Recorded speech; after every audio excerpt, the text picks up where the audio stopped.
বিশালটা fire কলাই আর সরকার fire সার্ভিসের কলাইছে যে একটা অটো অ্যাক্সিডেন্ট হয়েছে রঘুনাথপুর কালীবাড়ির সামনে।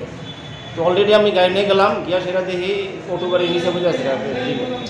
তো ইয়ার মধ্যে আমরা দুজন ইনজুর্ড পাইছি, একজন ড্রাইভার আর একজন ড্রাইভারের হাজব্যান্ড, ড্রাইভারের ওয়াইফই মনে হয়।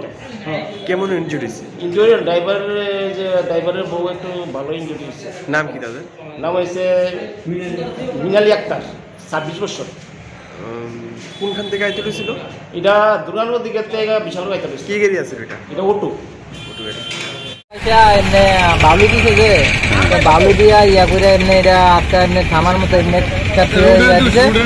তো এটাতে আমি বাঁচানোর লেগেছে এমনি দিছি। তো এদিকে আইসা পড়ছে, নাইলে গাড়ির সাথে আমি বাড়ি খাইয়া একবারে আমি এতক্ষণ।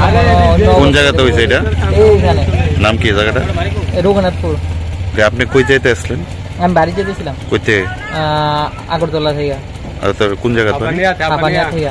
কোন জায়গাতে বাড়ি আপনার? বাড়ি প্রভুরামপুর। কজন আহত হয়েছে এটা? আমরা দুজন। নাম কি আপনারা? আমার নাম সাইফুল আলম আর আমার ওয়াইফ মিনালি আক্তার। মানে ডাক্তার দেয় বাড়িতে যেতে আসলেন? এমনি থামে এমনি মানিক করসের মতো এমনি ইয়া। মানে আপনারা ডাক্তার দেখে বাড়িতে যেতে? ডাক্তার বাড়িতে যেতে আসছিলাম। মানে এটা কি গাড়ি ছিল? বোলেরো গাড়ি? হ্যাঁ, বোলেরো।